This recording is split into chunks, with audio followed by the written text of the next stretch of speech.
Hi what's up everyone, मैं हूं Rimtan. Welcome back to my YouTube channel. दोस्तों, आज मैं एक्सप्लेन करूंगी सुपरनैचुरल सीजन 2 का एपिसोड 15 और 16। So without wasting any time, let's get into the horror coaster ride of the series.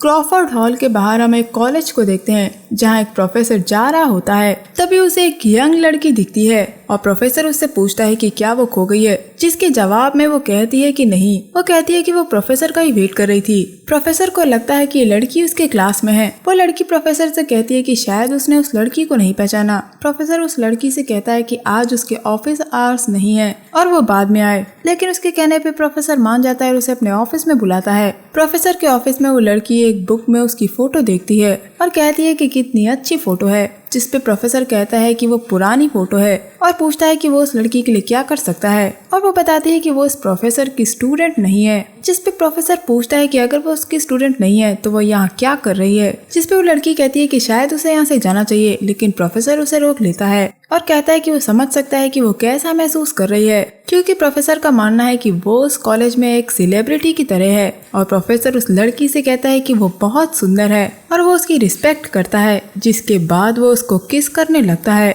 और एकदम से उस लड़की का चेहरा बदलने लगता है, जैसे एक सड़ी हुई लाश का। ये देख के प्रोफेसर घबरा जाता है। जिस पे वो लड़की कहती है कि क्या हुआ, अब तो मुझे पसंद नहीं करते। और हम देखते हैं कि प्रोफेसर ऊपर खिड़की से नीचे गिर जाता है, जिसकी वजह से उसकी मौत हो जाती है। इसके बाद हम मोटेल का सीन देखते हैं जहाँ सैम और डीन होते हैं। और हम देखते हैं कि सैम रिसर्च कर रहा होता है और वो डीन से कहता है कि अगर उसके पास उसका कंप्यूटर होता तो वो काम जल्दी कर पाता। ये दोनों इस बात पे बहस कर रहे होते हैं कि तभी कोई दरवाजा खटखटाता है और ये था बॉबी। और वो पूछता है कि सैम और डीन उसे फोन पे भी ये बता सकते थे, लेकिन सैम कहता है कि बॉबी इस पे विश्वास नहीं करेगा। जिसके बाद सैम बॉबी को उस प्रोफेसर की कहानी सुनाता है जिसकी चौथी मंजिल से गिर के मौत हो गई थी। और उस कैंपस का एक लेजेंड मशहूर है जिसकी वजह से वो बिल्डिंग हॉन्टेड है। अब इस लेजेंड के बारे में जानने के लिए सैम इस कॉलेज के 2 स्टूडेंट से मिलता है और उस लड़की के बारे में पूछता है जिसने प्रोफेसर को मार दिया था। यहाँ सैम को पता चलता है कि 3 साल पहले एक लड़की का उसके प्रोफेसर से अफेयर था, लेकिन उस प्रोफेसर ने वो रिश्ता तोड़ दिया और उस लड़की ने खिड़की से कूद के जान दे दी थी। और वो रूम नंबर था 669। और अगर हम लास्ट के 9 नंबर को उल्टा करके देखेंगे तो ये होता है रूम नंबर 666। और अब यही लड़की उस बिल्डिंग को हॉन्ट करती है और जो भी इस लड़की को देखता है वो जिंदा नहीं बचता। अब डीन और सैम प्रोफेसर के ऑफिस जाते हैं और वहाँ के एक जैनिटर से मिलते हैं। वो जैनिटर बताता है कि वो वहाँ 6 साल से काम कर रहा है। सैम वहाँ EMF मीटर से चेक करता है, लेकिन वहाँ कुछ नहीं मिलता। जैनिटर बताता है कि प्रोफेसर सामने वाली खिड़की से गिर के मर गया था। यहाँ जैनिटर इन लोगों को ये भी बताता है कि उस रात उसने एक लड़की को अंदर आते हुए देखा था, लेकिन वो बाहर नहीं गई। और प्रोफेसर पहले भी कई लड़कियों को यहाँ ला चुका है। अब यहाँ सैम जैनिटर से उस रूम के बारे में पूछता है, यानी कि 669, जिस पे जैनिटर कहता है कि यहाँ ऐसा कोई रूम नहीं है। लेकिन यहाँ डीन को इस कहानी से कोई मतलब नहीं है, वो वहाँ रखा खाना खा रहा होता है। अब ये लोग डिसाइड करते हैं कि ये लोग बिल्डिंग की हिस्ट्री को चेक करेंगे और देखेंगे कि वहाँ कोई लड़की मरी भी थी या नहीं। हिस्ट्री चेक करने के लिए सैम अपना कंप्यूटर उठाता है और वो डीन से पूछता है कि क्या उसने उसके कंप्यूटर को यूज किया था, जिस पे डीन कहता है नहीं, क्योंकि सैम का कंप्यूटर फ्रीज हो गया था। ये देख के सैम को गुस्सा आता है और वो डीन को उसके कंप्यूटर से दूर रहने के लिए कहता है। अगले सीन में हम देखते हैं कि बॉबी इन लोगों से पूछता है कि इन लोगों को बिल्डिंग की हिस्ट्री से क्या पता लगा, जिस पे ये लोग बताते हैं कि वहाँ कोई भी सुसाइड नहीं हुआ है और वो बिल्डिंग हॉन्टेड नहीं है। इसके बाद हम उसी कैंपस को देखते हैं जहाँ हम एक लड़के कर्टिस को देखते हैं जो कि वहाँ से जा रहा होता है और उसे ऐसा एहसास होता है कि उसका पीछा किया जा रहा है। और कर्टिस आगे बढ़ता जा रहा था, लेकिन उसे एक अजीब सी आवाज सुनाई देती है और जब कर्टिस ऊपर देखता है तो एक तेज रोशनी चमकती है और हम देखते हैं कि वो रोशनी कर्टिस को खींच लेती है। और इस कहानी के बारे में भी सैम और डीन को पता लगता है, जिसके बारे में वो लोग बॉबी को बताते हैं। और ये कहानी थी एलियंस की, लेकिन बॉबी कहता है कि उसे अपने पूरी लाइफ में ऐसा कोई भी इंसिडेंस देखने को नहीं मिला और ना ही ऐसा कोई एविडेंस मिला कि एलियंस होते हैं। और बॉबी इन सबको सिर्फ प्रैंक्स बताता है। अब डीन और सैम कर्टिस से मिलने जाते हैं और पूछते हैं कि क्या हुआ था, जिस पे कर्टिस कहता है कि उन्हें बिलीव नहीं होगा। कर्टिस उन्हें बताता है कि उसे एलियंस ने किडनैप किया था और उस पे टेस्ट किए थे और एलियंस ने कर्टिस के साथ स्लो डांस किया। ये सारी बातें मोटेल में पहुंच के ये लोग बॉबी को बताते हैं, लेकिन बॉबी को लगता है कि ये लोग बढ़ा चढ़ा के बता रहे हैं। डीन और सैम वापस कैंपस में जाके उस निशान को देखते हैं जहाँ पे यूएफओ आया था और वहीं पे इन्हें कर्टिस का एक साथी मिलता है जो उसके साथ रहता है। वो जानता है कि कर्टिस ने कहा है कि ये सब एलियंस का किया धरा है, लेकिन वो ये बात नहीं मानता, जिसपे सैम उसे कंसोल करने की कोशिश करता है। इसके बाद हम वापस कैंपस का सीन देखते हैं जहाँ पे एक साइंटिस्ट जा रहा होता है और अचानक से उसे एक चमकती हुई चीज दिखाई देती है और वो एक वॉच थी। और ये साइंटिस्ट अपना हाथ ड्रेन में डाल के उस वॉच को निकालने की कोशिश करता है और हम देखते हैं कि वो एकदम से ही चिल्लाने लगता है क्योंकि उसके हाथ को किसी ने पकड़ लिया था। अब डीन और सैम मुर्दा घर पहुंचते हैं और उस साइंटिस्ट की लाश को देखते हैं जिसे बुरी तरह खा लिया गया था। और जब सैम गौर से उस लाश को देखता है तो उसे उस लाश में एक मगरमच्छ का दांत गड़ा हुआ दिखता है। यहाँ सैम डीन को बताता है कि ये क्लासिक अर्बन लेजेंड है। इसके मुताबिक बच्चे मगरमच्छ के बच्चे को टॉयलेट में फ्लश कर देते थे और वो मगरमच्छ टनल में बड़ा होता है, लेकिन डीन कहता है कि ऐसा किसी ने आज तक कुछ नहीं देखा और ये सब सच नहीं है। इन लोगों ने सीवर्स को चेक किया लेकिन इन्हें वहाँ कुछ भी नहीं मिला, लेकिन डीन ने देखा कि उसकी कार का टायर पंचर था और पास ही में कुछ पैसे पड़े थे। वो अंदर जाके सैम से पूछता है कि आखिर सैम ने उसकी कार को क्या किया है, जिस पे सैम कहता है कि उसने कुछ नहीं किया, लेकिन डीन कहता है कि उसे उसकी इम्पाला के पास सैम के पैसे पड़े हुए मिले। अब ये दोनों ये पैसे लेके लड़ने लगते हैं और ये कहानी ये लोग बॉबी को सुना रहे थे और बॉबी समझ गया था कि आखिर इन लोगों का पाला किस चीज से पड़ा है। यहाँ बॉबी डीन से कहता है कि सैम ने उसकी कार को कुछ नहीं किया और वो सैम से कहता है कि डीन ने उसके लैपटॉप को नहीं चुराया। यहाँ बॉबी बताता है कि अगर इन लोगों ने आपस में लड़ने की बजाय केस पे ध्यान दिया होता तो ये लोग समझ जाते कि इनका पाला ट्रिकस्टर से पड़ा है। ये ट्रिकस्टर आसानी से शरारतें करते हैं, इनके लिए ये सब सांस लेने जितना आसान है। और इसी चीज ने डीन और सैम को एक दूसरे के खिलाफ लड़वा दिया, जिसकी वजह से ये लोग केस पे ठीक से ध्यान नहीं दे पाए। बॉबी यहाँ बताता है कि ऐसे कई डिएटीज हैं, यानी कि देवता, जैसे कि लोकी स्कैंडिनेविया में, अनांसी वेस्ट अफ्रीका में। ये सारे ही डिएटीज इमॉर्टल होते हैं और ये ज्यादातर हमारी तरह ही दिखते हैं। ये लोग हवा से चीजें बना देते हैं जो कि उतनी ही असली दिखती हैं जैसे कि वो लोग हैं। इसके बाद हम किसी को एक मैगजीन में इन सारे केसेस के आर्टिकल्स पढ़ते हुए देखते हैं, जैसे कि एलियंस, एलिगेटर्स और हॉन्टेड कैंपस। और ये शख्स और कोई नहीं बल्कि वही जेनिटर है जिसे डीन और सैम कैंपस में मिले थे और यही वो डिएटी है, यानी कि वो ट्रिकस्टर। अब डीन और सैम इस जेनिटर से मिलने आते हैं और कहते हैं कि उन्हें कुछ ऑफिसेस चेक करने हैं। सैम कहता है कि वो कुछ भूल गया है और वो अपनी चीज को वापस लेने जाता है, लेकिन दरअसल सैम इस ट्रिकस्टर का लॉकर चेक करने जाता है जहाँ पे सैम को वही मैगजीन मिलती है जिसमें यूएफओ की पिक्चर बनी थी। लेकिन सैम को लगता है क्योंकि जेनिटर वो मैगजीन पढ़ता है, इसका ये मतलब नहीं कि वही ट्रिकस्टर हो। ये लोग आपस में लड़ रहे होते हैं और इनको वही जेनिटर खिड़की से लड़ता हुआ दिखता है। डीन सैम से कहता है कि वो जेनिटर की जगह जाएगा ताकि उसे कुछ एविडेंस मिल सके। डीन उस रात हॉल के बाहर वेट करता है, लेकिन कुछ देर वेट करने के बाद वो अंदर चला जाता है जब उसे म्यूजिक बजता हुआ सुनाई देता है। और जब वो जाके देखता है तो वो म्यूजिक एक थिएटर के अंदर से आ रहा था जहाँ पे 2 लड़कियां बैठी हुई थी और उनमें से एक औरत कहती है कि वो डीन का वेट कर रहे थे, जिस पे डीन कहता है कि वो असली नहीं है। तभी डीन को एक आवाज पीछे से सुनाई देती है और जब डीन पीछे मुड़ता है तो वहाँ वही जेनिटर बैठा हुआ था, यानी कि ये जेनिटर ही ट्रिकस्टर है और यही डेमी गॉड है। डीन उस जेनिटर से कहता है कि वो जेनिटर को और लोगों को हर्ट नहीं करने दे सकता। वो ट्रिकस्टर कहता है कि वो डीन और सैम को पसंद करता है और वो उन्हें हर्ट नहीं करना चाहता, इसीलिए वो जब तक चाहे एंजॉय कर सकते हैं जब तक ये ट्रिकस्टर दूसरे टाउन में नहीं पहुंच जाता। ट्रिकस्टर कहता है कि सैम सही था, डीन को यहाँ अकेले नहीं आना चाहिए था।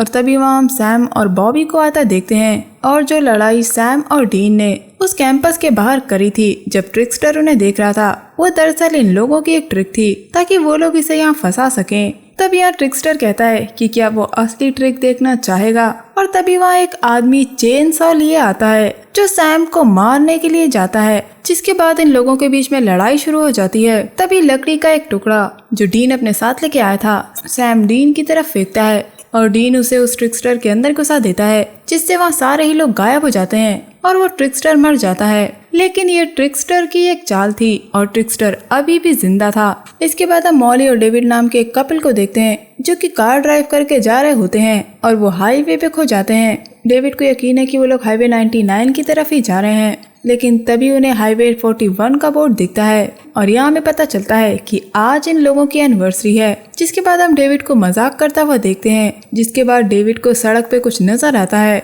जिसकी वजह से इनकी कार का एक्सीडेंट हो जाता है और जब मॉली को होश आता है तो डेविड गायब था और अब मॉली डेविड को ढूंढने लगती है और चलते चलते जंगल के अंदर चली जाती है। उसे थोड़ी दूर पे एक फार्म हाउस दिखता है। अब मॉली अंदर जाके देखती है तो उसे वहाँ खून पड़ा हुआ दिखता है और वहाँ पे उसे एक आदमी खड़ा हुआ दिखता है और जब वो आदमी मुड़ता है तो उसके पेट से खून बह रहा होता है। जिसके बाद वो एक कंकाल में बदल जाता है और गायब हो जाता है। ये देखने के बाद मॉली डर के मारे वहाँ से बाहर भाग जाती है और भागते भागते रोड की तरफ आती है। तभी उसे एक कार आती दिखती है और वो उस कार को रोकती है और ये कार और किसी की नहीं, सैम और डीन की थी। मॉली उन्हें कार रोकने के लिए कहती है और उन्हें सब कुछ बताती है कि उसकी कार का एक्सीडेंट हो गया था और अब उसका हस्बैंड मिसिंग है और अब एक आदमी उसका पीछा कर रहा है। जिस पे डीन और सैम मॉली से कहते हैं कि वो उसे किसी सेफ जगह ले जाएंगे, लेकिन मॉली उन्हें अपनी कार तक ले जाती है। वहाँ पहुँचते ही मॉली शॉक हो जाती है क्योंकि वहाँ से उसकी कार गायब हो चुकी थी, मानो जैसे वहाँ कोई भी एक्सीडेंट नहीं हुआ था। सैम डीन से कहता है कि उन्हें यहाँ से बाहर जाना होगा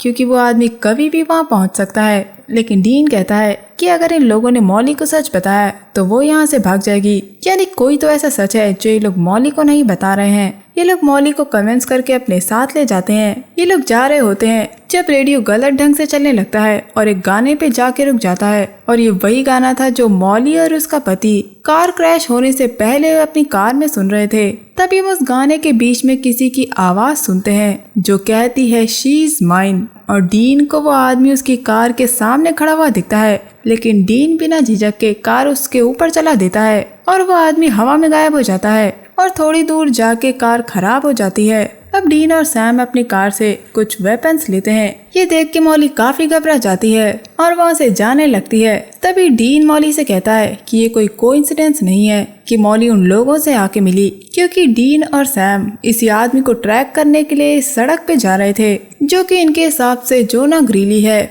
जिसकी 15 साल पहले उसी सड़क पे मौत हो गई थी और हर साल अपनी डेथ एनिवर्सरी पे वो उस रोड को हॉन्ट करता है और ये लोग उसको रोकने आए हैं। जिसके बाद मॉली इनकी मदद करने के लिए तैयार हो जाती है और इन्हें वापस उस कैबिन में ले जाती है जहाँ पे मॉली ने उस आदमी को देखा था। वो रूम कई सर्जिकल टेबल से भरा हुआ था, यानी कि ये फार्म हाउस ग्रीली का हंटिंग कैबिन था। यहाँ हमें ये भी पता चलता है कि जब ग्रीली मरा था तो उसकी वाइफ ने उसकी बॉडी को क्लेम किया था और वो आखिरी बार था जब उसकी वाइफ को देखा गया था। जिसके बाद वो ग्रीली की बॉडी को उस कैबिन में लेके आई थी, यानी ग्रीली की बॉडी उसी प्रॉपर्टी में कहीं दफन है। डीन ग्रीली की बॉडी को बाहर ढूंढता है और सैम और मॉली ऊपर चेक करते हैं कि उन्हें कुछ पेपर्स मिल जाएं जिससे उन्हें पता चल सके कि ग्रीली को कहाँ दफनाया गया है। वहाँ पे इन लोगों को ग्रीली का एक पिक्चर एल्बम मिलता है। मॉली कहती है कि ऐसे लोग इविल कैसे बन सकते हैं, जिस पे सैम उसे समझाता है कि आमतौर पे कुछ अधूरे काम उन्हें यहाँ रखते हैं, जैसे कि रिवेंज, लव या हेट, और यही हिस्सा उन्हें यहाँ से जाने नहीं देता।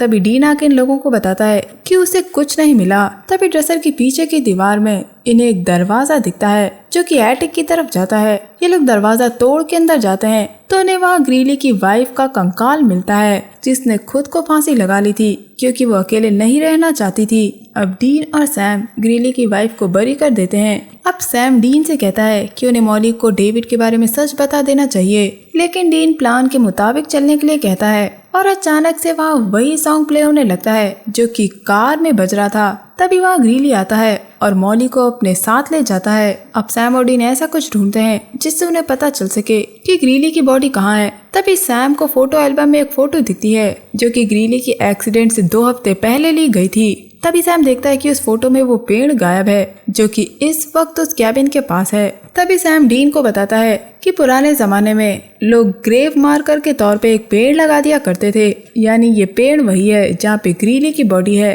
अब ये लोग हंटिंग कैबिन जाते हैं जहाँ पे ये लोग मॉली को पाते हैं जिसके हाथ बंधे हुए थे, जहाँ पे हम ग्रीली को मॉली को टॉर्चर करता हुआ देखते हैं। तभी डीन अंदर आता है और ग्रीली पे गोली चलाता है जिससे वो गायब हो जाता है, लेकिन वो अचानक से ही डीन के पीछे अपीयर होता है और डीन को दूर फेंक देता है। ग्रीली डीन को मारने की कोशिश करता है, लेकिन उधर सैम ग्रीली की बॉडी को जला देता है जिससे ग्रीली की स्पिरिट खत्म हो जाती है। ये लोग वापस जा रहे होते हैं जब मॉली ये जानना चाहती है कि आखिर डेविड के साथ क्या हुआ, तब सैम मॉली को बताता है कि डेविड जिंदा है और ये लोग मॉली को डेविड के पास लेके जाते हैं। डेविड को जिंदा देख के मॉली काफी खुश थी। वो डेविड के घर के अंदर जाने लगती है, लेकिन तभी वो रुक जाती है जब वो डेविड को किसी और औरत के साथ देखती है। तभी ये लोग मॉली को बताते हैं कि जो औरत डेविड के साथ इस वक्त है वो डेविड की वाइफ है। और ये लोग यहाँ मॉली को सारा सच बताते हैं जो ये लोग शुरुआत से मॉली से छुपाते आ रहे थे कि 15 साल पहले मॉली और डेविड की कार ने ही उस रोड पे ग्रीली को मार दिया था, लेकिन डेविड किसी तरह बच गया था। और तभी ग्रीली ने डिसाइड किया कि अपनी डेथ एनिवर्सरी पे उसके साथ जो भी हुआ उसके लिए वो किसी को पनिश करेगा। और हर बार वो इंसान मॉली ही है। मॉली हर बार उस रोड पे दिखाई देती है और उस वक्त फ्लैशबैक के वही सीन्स वैसे ही चलते हैं। इसीलिए मॉली सैम और डीन को उस रोड पे मिली थी। डीन और सैम यहाँ बताते हैं कि अभी तक वहाँ 12 एक्सीडेंट हो चुके हैं और इस एक्सीडेंट के बारे में सैम और डीन डेविड से बात करने भी गए थे। और तब मॉली को एहसास होता है कि वो मर चुकी है, वो यहाँ सिर्फ एक स्पिरिट के फॉर्म में है। लेकिन मॉली अभी तक ये नहीं जानती थी। मॉली को ये जान के शौक लगता है, लेकिन वो अभी डेविड के पास जाके उससे बात करना चाहती है, जिसपे सैम और डीन कहते हैं कि अगर वो डेविड से बात करना चाहती है तो वो लोग उसे रोकेंगे नहीं। लेकिन अगर मॉली डेविड से बात करने गई तो वो उसे जिंदगी भर के लिए डरा देगी। ये लोग कहते हैं कि मॉली के साथ जो भी हुआ अगर वो उसे यहीं छोड़ दे तो वो मूव ऑन कर सकती है, जिससे वो बेटर प्लेस पे जाएगी। जिसके बाद मॉली मान जाती है। तभी एक सफेद रोशनी मॉली को अपने साथ ले जाती है। डीन कहता है कि मॉली एक बुरी आत्मा नहीं थी और इन्हें उम्मीद है कि मॉली एक अच्छी जगह जा रही है। जिसके बाद डीन और सैम अपनी कार में बैठ के चले जाते हैं और बस ये एपिसोड यहीं एंड हो जाता है। तो दोस्तों ये था मेरा वीडियो एक्सप्लेनेशन सुपरनैचुरल सीजन 2 के एपिसोड 15 और 16 को लेके। उम्मीद करती हूँ आपको ये एक्सप्लेनेशन पसंद आया होगा। अगर आपको ये एक्सप्लेनेशन पसंद आया तो मेरे चैनल को सब्सक्राइब जरूर करिएगा। मैं मिलूंगी आपसे अगले वीडियो में, तब तक के लिए अपना बहुत ख्याल रखिए। Stay safe, keep hunting, lots of love.